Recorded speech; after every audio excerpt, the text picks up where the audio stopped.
नमस्कार, सीएनबीसी आवाज पर आप सभी का स्वागत है। आप देख रहे हैं फायदेमंद फंड। भारतीय बाजार एक बार फिर कुछ उठापटक का शिकार बनते दिखाई दे रहे हैं। 18,000 के जितने हम करीब जाते हैं ऊपरी लेवल से मुनाफा वसूली आने लगती है।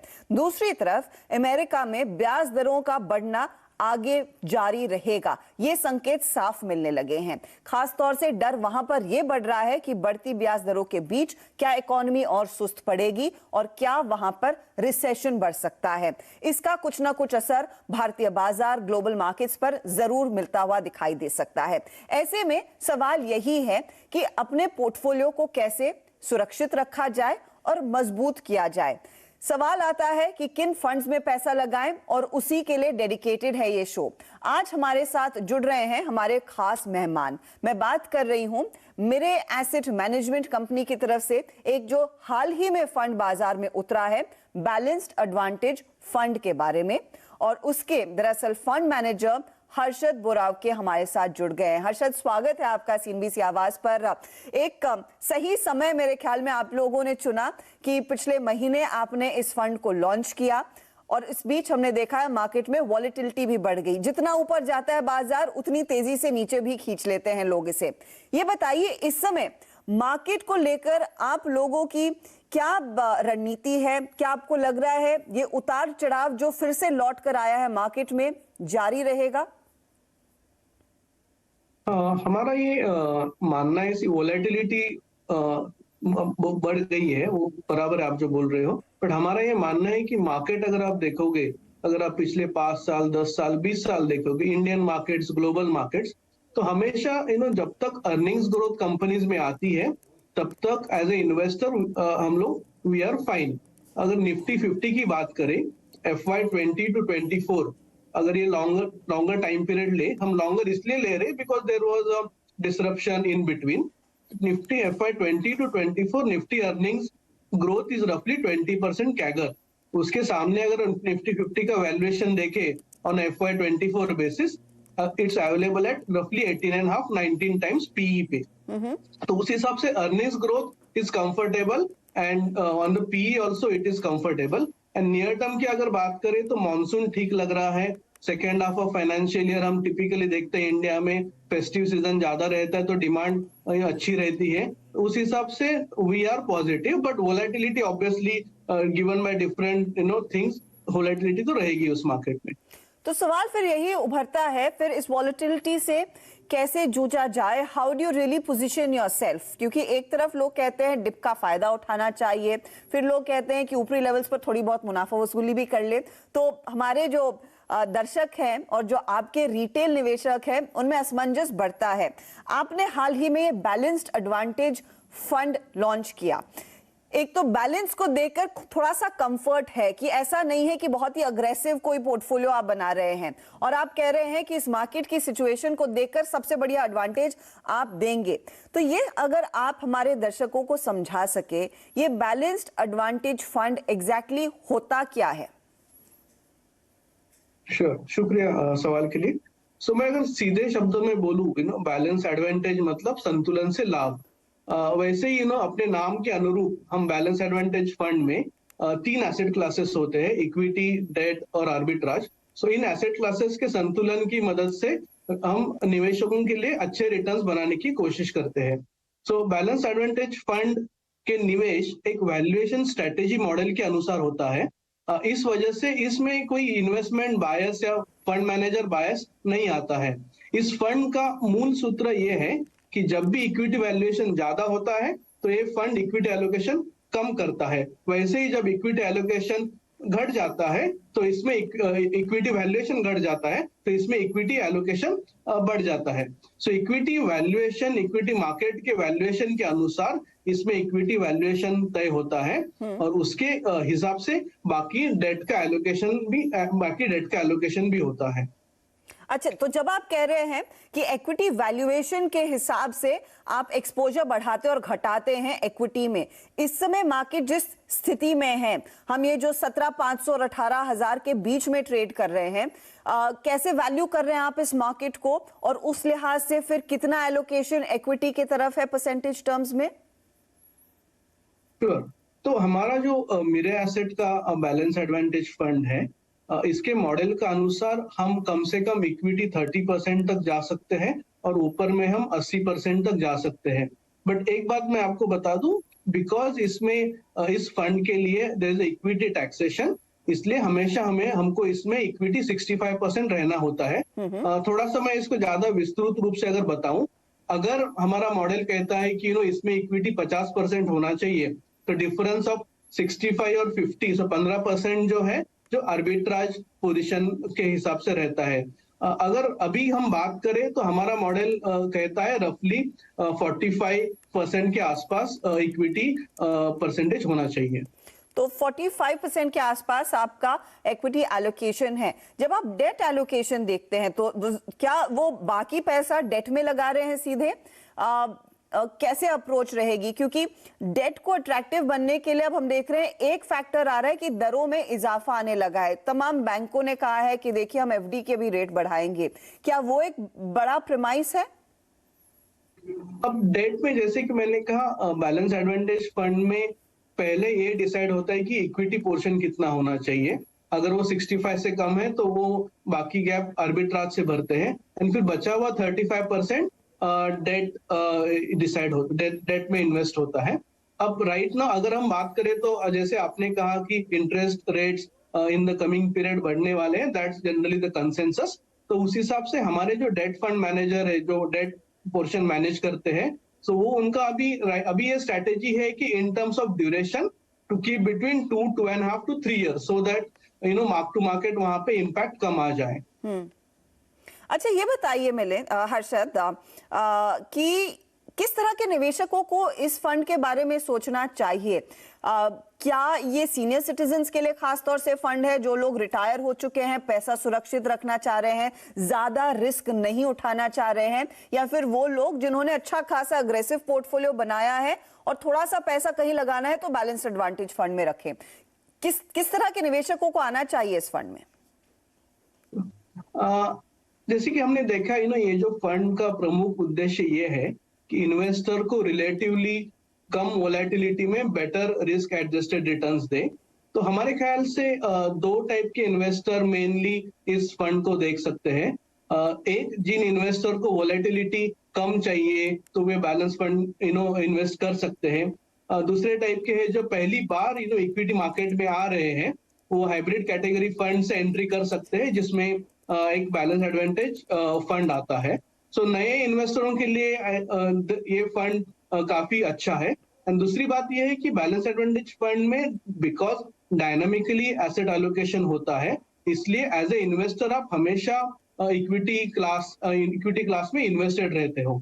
अगर टाइम होराइजन की बात करें तो मैं कहूंगा एटलीस्ट 3 से 5 साल तक आप इसमें इन्वेस्टेड रहे, सो दैट आपको अच्छे रिस्क एडजस्टेड बेसिस पे रिटर्न्स मिले। तो चलिए, 3 से 5 साल के लिए अगर निवेश करना है, अगर आप नए हैं बाजार में, कोई खुद डिसीजन नहीं लेना चाह रहे हैं, तो ये एक जरिया है जिससे आप एंटर कर सकते हैं। अच्छा, आपने कहा हाइब्रिड फंड का आपने जिक्र किया, तो ये बैलेंस्ड एडवांटेज फंड और हाइब्रिड फंड में क्या अंतर है? क्या हाइब्रिड ज्यादा अग्रेसिव है? क्योंकि वहां पर भी एक्सपोजर डेट इक्विटी दोनों में मिलता है। यस, तो हाइब्रिड फंड ये जो कैटेगरी है उसमें 3 प्रकार के फंड है फिलहाल। एक है इक्विटी सेविंग्स, दूसरा है बैलेंस एडवांटेज जिसकी हम बात कर रहे हैं, और तीसरा है एग्रेसिव हाइब्रिड। अब इसमें इक्विटी सेविंग्स और एग्रेसिव हाइब्रिड ये ज्यादातर स्टैटिक पोर्टफोलियो एलोकेशन रहता है, और in the balance advantage dynamic asset allocation रहता है। हमारा इक्विटी सेविंग्स फंड आप देखोगे तो उसमें इक्विटी परसेंटेज 38% से लेके 45% रहता है। एग्रेसिव हाइब्रिड अगर आप देखेंगे उसमें 68% से 75% रहता है, और बैलेंस एडवांटेज जो है बिकॉज इट इज डायनामिक, वो 30% तक भी जा सकते हैं और ऊपर में 80% तक भी जा सकता है। इंटरेस्टिंग। लेकिन इस समय मुझे बताइए कि आगे चलकर अगर भारतीय बाजार में और तेजी आती है, जिसकी उम्मीद है, इनफैक्ट इस हफ्ते हम किसी जानकार से बात कर रहे थे, उन्होंने कहा यहाँ से आगे इन द नियर टर्म हम फिर से 21,000 की तरफ जाते हुए दिखाई देंगे, यानी कि निफ्टी अपने प्रीवियस हाई को ब्रीच करेगा, ऊपर जाएगा और होपफुली टिकेगा। अर्निंग्स अब तक पॉजिटिव हैं, तो क्या धीरे धीरे करके आप ये कॉल लेंगे कि इक्विटी में एक्सपोजर बढ़ाना है? वो ट्रिगर क्या रहता है? किस बेसिक पैरामीटर पर आप डिसाइड करते हैं कि अब मुझे इक्विटी में एक्सपोजर बढ़ाने की जरूरत है और हम XYZ स्टॉक्स में एलोकेशन बढ़ाना शुरू करेंगे? मैं ये कहूंगा कि एज ए इन्वेस्टर आप, मैं या कोई भी ज्यादा कोशिश ना करे मार्केट टाइम करने की। जी। इम्पोर्टेंट ये है, मेनली इक्विटी मार्केट में आप ज्यादा टाइम तक इक्विटी मार्केट में रहो तो आपको रिटर्न्स ज्यादा मिलने की ज्यादा संभावना है। बट कमिंग बिफोर, मैं पहले एक बात करना चाहूंगा। सी, इंडिया एज अ कंट्री एक फास्टेस्ट ग्रोइंग इकोनॉमी है। अगर आप अगले 5, 7, 8, 10 साल भी देखोगे तो इंडिया ग्रोथ रेट 6% हो सकता है, 8 हो सकता है। बेसिकली अपवर्ड मूविंग, ऊपर की तरफ ग्रोथ रेट है।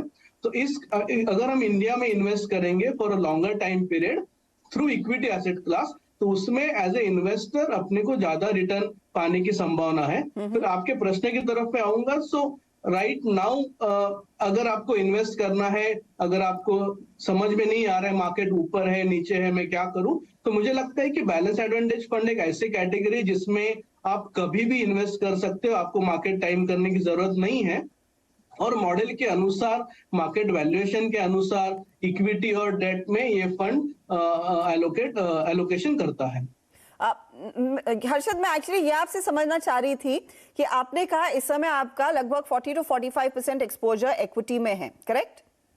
यस। अब इसको 50 या उस पीक 65 तक ले जाने के लिए एनवायरनमेंट में आप क्या बदलाव देखना चाहेंगे? उसके लिए मुझे आपको थोड़ा हमारे मॉडल के बारे में बताना पड़ेगा ताकि आप ज्यादा समझ सको हमारा मॉडल कैसा वर्क करता है। तो हमारा जो मॉडल है एक फंडामेंटल पैरामीटर्स पे आधारित है, जिसमें हम पीई, जो प्राइस टू अर्निंग्स हम जिसे बोलते हैं, और PB which is price to book, इस 2 पैरामीटर्स का इस्तेमाल करते हैं। मॉडल समझने के लिए हम हेल्प लेंगे, कोई पेड़ रहता है जिसमें रूट्स रहते हैं और फ्रूट्स भी रहते हैं। तो रूट्स के लिए हम बोलते हैं बैलेंस शीट। कोई भी कंपनी में बैलेंस शीट बहुत अच्छी होना जरूरी है, तो इसलिए हम प्राइस टू बुक का इस्तेमाल करते हैं। एंड फ्रूट्स जिसका हम बोलते हैं कि अर्निंग्स, तो अर्निंग्स के लिए हम प्राइस टू अर्निंग्स का यूज करते हैं। तो ये दोनों मिला के हमने एक कंबाइंड फैक्टर बनाया है। अगर वो कंबाइंड फैक्टर ऊपर जाता है, जिसका मतलब है कि मार्केट थोड़ा महंगा हो रहा है, तो अब हमारा इक्विटी एलोकेशन नीचे जाएगा। और अगर एक कंबाइंड फैक्टर नीचे जाता है तो हमारा इक्विटी एलोकेशन ऊपर जाएगा। तो इस मॉडल के हिसाब से हमारा इक्विटी एलोकेशन डिसाइड होगा। अगर अभी 40-45% है तो वो 50 हो सकता है या 35 हो सकता है। दैट विल बी, वो डिसाइड करेगा by this combined factor which is based on earnings as well as the balance sheet of the underlying companies which are Nifty 50 for this model. तो जब आप ये डिसीजन लेते हैं कि आपका मॉडल किस तरफ झुक रहा है, 35% की तरफ या 65% की तरफ, ज्यादा एलोकेशन क्या दिग्गज कंपनियों में ही रखते हैं या फिर एक फ्लेक्सी कैप मॉडल अपनाते हैं? क्योंकि ऐसा भी होगा, प्राइस टू बुक और पीई के हिसाब से कुछ मिड कैप कंपनियां होंगी या निफ्टी नेक्स्ट 50 वाली कंपनियां होंगी जहां पर अच्छा खासा अर्निंग्स भी देखने को मिल रही है। क्या फ्लेक्सिबिलिटी होती है वैसे आप लोगों में?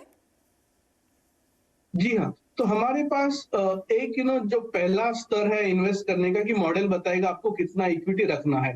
अब दूसरा जो स्टेज है उसमें, जिसमें जो एक्चुअल पोर्टफोलियो हम बिल्ड करते हैं, उसमें as you said it's a flexi cap portfolio. हम कोई भी कंपनीज में इन्वेस्ट कर सकते हैं। बट यहाँ पे given the investor profile, risk adjusted return चाहिए, वोलेटिलिटी कम चाहिए, उस हिसाब से हम 60 to 65% of the equity allocation large cap companies में रखते हैं। ओके, तो 60 से 65% जो निवेश होता है वो लार्ज कैप कंपनियों में ही होता है। और ऑफ कोर्स फ्लेक्सिबिलिटी रहती है कि अगर कोई छोटा स्टॉक दिखे या मिड कैप स्टॉक दिखे जहां पर अच्छी वैल्यूएशन है, अच्छे अर्निंग्स हैं, तो उस पर भी फंड नजर डालता है जरूर। चलिए, एक बार फिर स्वागत है आपका फायदेमंद फंड में। आज हम बात कर रहे हैं एक नए फंड की जो बाजार में हाल ही में उतरा है, मिरे एसेट मैनेजमेंट का बैलेंस्ड एडवांटेज फंड। खासियत इस फंड की यही है कि ये इक्विटी के साथ साथ कुछ डेट में भी पैसा लगाता है। लेकिन सवाल यही है, इस तरह का मॉडल जो बेसिकली इन्वेस्टमेंट को थोड़ा सा स्प्लिट कर रहा है, मार्केट कंडीशंस को देखकर किस तरह के रिटर्न्स देता है।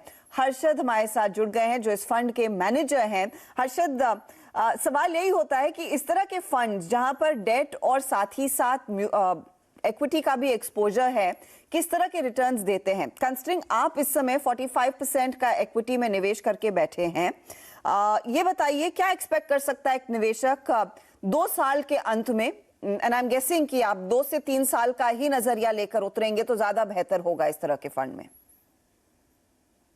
श्योर। सो जैसे आपने कहा, इसमें इक्विटी और डेट दोनों एसेट क्लासेस है, कभी कभी आर्बिट्राज पोजीशन भी हो सकता है। सो म्यूचुअल फंड इन्वेस्टमेंट में ऑब्वियसली आपको पता है returns are subject to investment are subject to market risk. So equity product में इन द शॉर्ट टर्म हमेशा मुश्किल होता है कितना आप रिटर्न बना सकते हो, बट इस फंड में जैसे हम बोल रहे हैं, आप कम से कम 3 से 5 साल तक अगर इन्वेस्टेड रहोगे तो आपको बेटर रिस्क एडजस्टेड रिटर्न्स मिलेंगे। सो बैलेंस एडवांटेज फंड की अगर बात करें तो FD plus 2.5 to 3% kind of return आप एक्सपेक्ट कर सकते हो। सो इसका मतलब maybe higher single digit की रिटर्न्स की आप उम्मीद इस फंड में रख सकते हैं। क्योंकि इस समय एफडी के आपको 6.5-7% तक के रिटर्न दे रहा है और आप कह रहे हैं 2 से 3% और की रिटर्न्स बनते हुए दिखाई दे सकते हैं, उस लिहाज से 8 to 9% के रिटर्न्स। फिर ऐसी स्थिति में निवेशकों के लिए वो पुल फैक्टर क्या रहेगा? कंसिडरिंग आप जो बाकी फंड्स मैनेज करते हैं उसमें काफी बढ़िया रिटर्न्स देखने को मिले हैं, तो what is in it for an investor to get into a balanced advantage fund at this point in time, Harshad? तो उसमें एक अंडरलाइंग जो महत्वपूर्ण बात है बैलेंस एडवांटेज फंड की, कि इसमें वोलेटिलिटी बहुत कम रहती है। जैसे आपने देखा पिछले 2-3 साल में मार्केट्स बहुत अच्छे रहे हैं, बट ऐसा भी समय आएगा जब मार्केट्स में भी अच्छे ना रहे। बट टू दैट एक्सटेंट जिन इन्वेस्टर्स को वोलेटिलिटी से परेशानी होती है, जिनको ज्यादा रिस्क नहीं लेना है बट फिर भी आपको इक्विटी में एक्सपोजर चाहिए, उनके लिए बैलेंस एडवांटेज फंड एक ऐसी अच्छी कैटेगरी हो सकती है। दूसरी बात यह है कि फ्रॉम द रिस्क पर्सपेक्टिव, जो इन्वेस्टर कम रिस्क लेना चाहते हैं बट उनको फिर भी रिटर्न ज्यादा चाहिए, कंपेरेबल सबके लिए एफडी होता है, मुझे एफडी से ज्यादा रिटर्न चाहिए बट मुझे रिस्क इक्विटी इतना नहीं चाहिए, उन इन्वेस्टर्स के लिए बैलेंस एडवांटेज फंड एक अच्छा ऑप्शन है। हर्षद, मिनिमम कितना इन्वेस्टमेंट अलाउड है इस पर्टिकुलर फंड में, और कोई एग्जिट लोड होता है जब पैसा निकालता है कोई निवेशक? देयर इज 1 साल के अंदर अगर निकालोगे तो exit load, actually I will have to check with the product team. मैं इनफैक्ट हर्षद फिर फाइनली आपसे यही समझना चाहूंगी, क्योंकि आपका इक्विटी पोर्शन डिसाइड करता है कि डेट में कितना पैसा छोड़ना है, लार्जली जो एलोकेशन होगा वो इक्विटी में ही होगा। अब इक्विटी में आपने हमसे पहले कहा था कि पहला प्रेफरेंस लार्ज कैप होता है, लेकिन उसमें भी इस समय किस तरह की अप्रोच है सेक्टोरली आपकी? क्या कोई ऐसा सेक्टर है जहां पर आप ज्यादा पैसा पार्क कर रहे हैं वर्सेस दी अदर्स? जी जरूर। अगर आप देखेंगे तो ये फ्लेक्सी कैप है, बट अगर हमारी पोजीशनिंग देखेंगे और हमको अभी अच्छा क्या लग रहा है, तो मैं 2-3 सेक्टर्स का नाम लेना चाहूंगा जहां पे हम पॉजिटिव है और हम ज्यादा ओवरवेट है उसमें। सो बैंकिंग फाइनेंशियल सर्विसेज एक है जहां पे पॉजिटिव है, फिर ऑटो है जहां पे लगता है थिंग्स कुड गेट यहाँ से थोड़ा बेटर है, then pharma is the another sector जहां पे we are overweight. So 2-3 sector है जहां पे हम थोड़ा ओवरवेट पोजीशन में हैं। और टेक्नोलॉजी जैसी कंपनियां जहां पर हमने देखा है फिर से थोड़ा सा प्रेशर बनता हुआ दिखाई दिया है, जो लार्जली ग्लोबल इकोनॉमी से भी लिंक्ड है, क्या वहां पर कम एलोकेशन है या फिर एलोकेशन आप नहीं रखेंगे? नो, एलोकेशन तो है हमारा, बट हमने बाकी फंड में हमने पिछले 3-4 महीने में वहां पे हम थोड़ा अंडरवेट पोजीशन चले गए। मैं इनफैक्ट हर्षद फिर फाइनली आपसे यही समझना चाहूंगी, क्योंकि आपका इक्विटी पोर्शन डिसाइड करता है कि डेट में कितना पैसा छोड़ना है, लार्जली जो एलोकेशन होगा वो इक्विटी में ही होगा। अब इक्विटी में आपने हमसे पहले कहा था कि पहला प्रेफरेंस लार्ज कैप होता है, लेकिन उसमें भी इस समय किस तरह की अप्रोच है सेक्टोरली आपकी? क्या कोई ऐसा सेक्टर है जहां पर आप ज्यादा पैसा पार्क कर रहे हैं वर्सेस दी अदर्स? जी जरूर।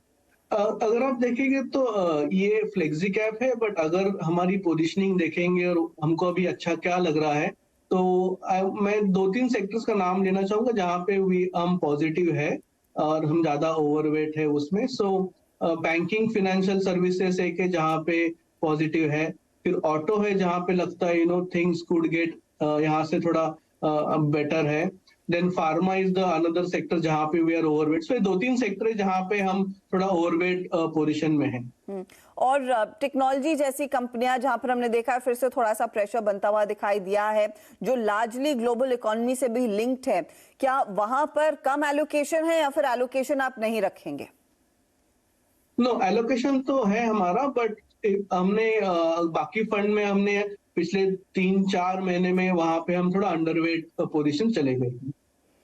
हर्षद, बहुत बहुत शुक्रिया हमारे लिए समय निकालने के लिए और डिटेल में समझाने के लिए बैलेंस्ड एडवांटेज फंड में पैसे लगाने के फायदे। ऑल द वेरी बेस्ट और आपसे हम संपर्क में जरूर रहेंगे। चलिए, इसी के साथ फायदेमंद फंड में आज इतना ही। मैं उम्मीद कर रही हूं आपको समझ में आ गया है बैलेंस्ड एडवांटेज फंड क्या है और क्या आपके लिए ये सही फंड है इस तरह के वॉलेटाइल एनवायरनमेंट में पैसे लगाने के लिए या नहीं। इसी के साथ दीजिए मुझे इजाजत, लेकिन खबरों का सिलसिला जारी रहेगा। नमस्कार।